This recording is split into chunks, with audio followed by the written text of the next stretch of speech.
इस पाठ का नाम कैदी और कोकिला है। इसके लेखक माखनलाल चतुर्वेदी जी हैं, जिनका जन्म 1889 में मध्य प्रदेश के होशंगाबाद जिले के अंतर्गत बाबई गांव में हुआ था। माखनलाल चतुर्वेदी की लगभग समस्त रचनाएं राष्ट्रीय भावनाओं से युक्त हैं, अर्थात जुड़ी हुई हैं। ये अपनी कविताओं में शिल्प की अपेक्षा भाव को अत्यधिक महत्व देते हैं। कवि ने परंपरागत छंदबद्धता एवं संस्कृत निष्ठ शब्दावली को छोड़कर आम जन की बोलचाल की भाषा के साथ साथ उर्दू फारसी के शब्दों को अपने काव्य में स्थान दिया है, जिससे कविता सरल एवं सुग्राह्य बन पड़ी है। अर्थात सरल भाषा में इन्होंने कविता लिखा है, जिसके कारण कविता जो है इनकी बहुत ही अच्छी बन पड़ी है और सभी लोग इसे आसानी से समझ जाते हैं। इस कविता में है क्या क्या लिखा है कवि ने? पाठ्य पुस्तक में संकलित कविता कैदी और कोकिला में कवि माखनलाल चतुर्वेदी ने ब्रिटिशों द्वारा भारतीयों के शोषण का अत्यंत बारीकी से वर्णन किया है। अपने समय के सुप्रसिद्ध कविताओं में से यह कविता भारतीय स्वतंत्रता के नायकों के साथ जेल में किए गए दुर्व्यवहारों एवं यंत्रणाओं का मार्मिक चित्र प्रस्तुत करती है कि किस तरह उनके साथ अंग्रेज जो हैं जेल में दुर्व्यवहार किया करते थे। कविता में कवि कारागार में अकेला और उदास बैठा है। ब्रिटिश शासन के प्रति अपने आक्रोश को व्यक्त करते हुए कहता है कि कोकिल, यह समय मधुर गान का नहीं अपितु मुक्ति के गीत सुनने का है। यह कहता है कि तुम क्या गाती हो, गाते गाते रुक क्यों जाती हो, किसका संदेशा लाई हो बताओ। हे कोयल, हम यहाँ जेल की दीवारों के बीच कैद हैं।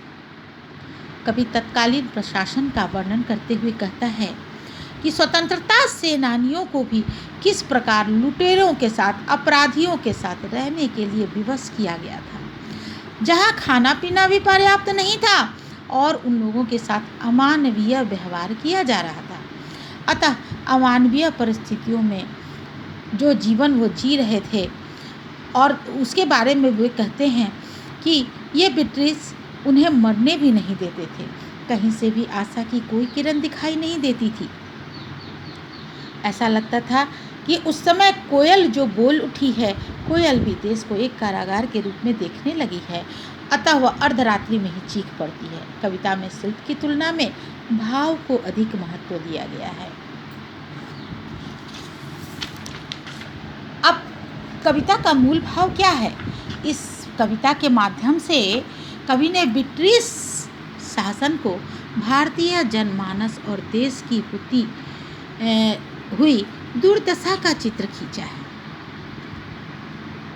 कवि जब आधी रात्रि में अपने जेल की कोठरी में बैठे हैं, उसी समय कोयल की आवाज़ उनको सुनाई देती है और वह उनकी लेखनी जो है उससे यह कविता फूट पड़ती है।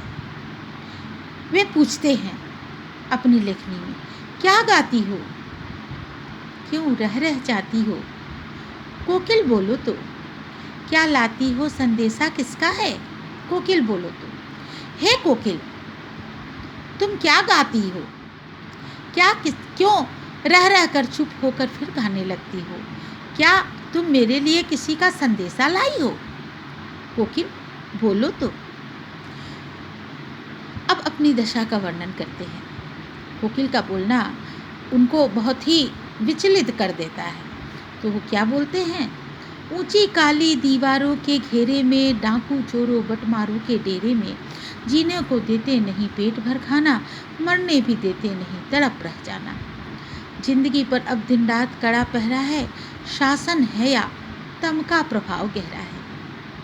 यहाँ ऊंची काली दीवारों के घेरे में, दीवारों के बीच मैं पड़ा हूँ, कैद पड़ा हूँ, जहाँ डाकू चोर और बटमार भी रहते हैं। देशभक्तों की यही सज़ा इस ब्रिटिश सरकार ने दी है कि उन्हें देशभक्तों की तरह नहीं, क्रांतिकारियों की तरह नहीं, बल्कि अपराधियों के तरह जेल में जीवन व्यतीत करने को विवश कर दिया है। और डाकू चोरों के साथ, बटमारों के साथ, उन्हीं के कमरे में, उन्हीं के साथ उन्हें वे रखे जाते हैं। क्रांतिकारी को भी रखते हैं। जीने को भरपेट खाना भी नहीं देते और मरने भी नहीं देते। थोड़ा थोड़ा खिलाकर वो जीवित भी रखते हैं। बस तड़प ही अब जिंदगी बन गई है, तड़प कर रह जाना है और कोई चारा नहीं चलता, कोई भी आशा की किरण दिखाई नहीं पड़ती। जीवन पर अब दिन रात कड़ा पहरा है। जीवन पर दिन रात बिट्रीस की आंखें लगी हुई हैं, कड़ा पहरा है। और शासन है या तम का प्रभाव गहरा है। यह कड़ा पहरा जो है, यह बिट्रीस का शासन है या रात्रि का, कालिमा का प्रभाव जो है वह गहराई से दिखाई दे रहा है। अर्थात बिट्रीस शासन की तुलना यहाँ रात्रि के कालिमा से की गई है। काल कोठरी में बिताई हुई रात्रि के कालिमा से की गई है। हिमकर निराश कर चला रात भी काली, इस कालिमा में जगी, इस समय कालिमा में जगी क्यों आली। जब चांद भी दिखाई नहीं दे रहा है, चांद की रोशनी भी दिखाई नहीं दे रही है, रात भी काली है, इस समय हे कालिमा में सखी कोयल तुम क्यों जगी हो। कोयल की आवाज़ सुनकर कवि के हृदय में पीड़ा की उत्पत्ति हो जाती है और वे बोलते हैं, क्यों हूक पड़ी वेदना बोझ वाली, कोकिल बोलो तो क्या लुटा। क्यों तुम्हारे बोली में उस वेदना का, पीड़ा का झलक मिल रहा है। हे कोकिल बोलो क्या लुटा, मृदुल वैभव की रखवाली सी, कोकिल बोलो तो।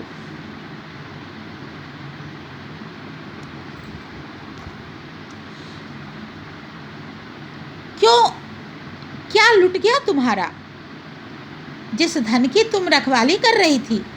हे कोकिल बोलो क्या इसलिए बावली हो गई हो कि तुम जिस धन की रखवाली कर रही थी वह लुट गया और तुम अर्धरात्रि को चीख पड़ी। हे कोकिल बोलो। बार बार कह रहे हैं कि कोकिल तुम क्या कह रही हो, अपना कौन सा संदेशा लाई हो, किस कारण तुम बोली हो यह बताओ। किस दामानल की ज्वालाएं हैं दिखी, कोकिल बोलो तो। या तुम्हें किसी दावानल, जंगल की आग जैसी ज्वालाएं दिखी है जो कि क्रांति की है। हे कोकिल बोलो। अब कहते हैं कवि जो हैं बहुत ही दुखी हैं और कोयल की बात सुनकर हृदय की पीड़ा फिर से उभर आई है। यह पीड़ा बहुत बोझ वाली है, अर्थात गंभीर है। यहाँ क्या लुटा कि वैभव संपत्ति की रक्षा करने वाली के समान हे कोकिल तुम बोल पड़ी हो। अरे ओ बावली को कोयल, तू आधी रात को क्यों चीखने लगी। इस समय बोलने का कुछ तो कारण बताओ कि किस भयंकर आग की लपटें देखकर तुम बोलने लगी। यहाँ पूरी कविता में प्रश्न शैली को अपनाया गया है। पूरी कविता में प्रश्न शैली को अपनाया गया है और रह रह में पुनरुक्ति प्रकाश का अलंकार है। तत्सम प्रधान शब्दावली है। कोकिल के प्रति आत्मीयता का भाव जो है वो उत्पन्न हो रहा है। अब कवि कहते हैं, उन्हें लगता है कि शायद कोकिल जो है उनकी हालत को देखकर रो पड़ी है और बोल पड़ी है। तो वो कहते हैं, क्या देख न सकती जंजीरों का गहना, हथकड़ियाँ क्यों यह बिट्रीस राज का गहना, कोल्हू का चर्रक चूं जीवन की तान, गिट्टी पर अंगुलियों ने लिखे गान। अब लेखक कहते हैं, हे कोयल क्या तुम मेरे हाथों में ये जंजीरों का गहना देख नहीं पा रही हो, लेकिन ये हथकड़ियाँ नहीं हैं, ये मुझे दुख नहीं दे रहे हैं क्योंकि इसे मैंने क्रांति के लिए पहना है। यह तो बिट्रीस राज का गहना है, ये हथकड़ियाँ नहीं है। कोल्हू का चर्रकचू जीवन की तान, गिट्टी पर अंगुलियों ने लिखे गान।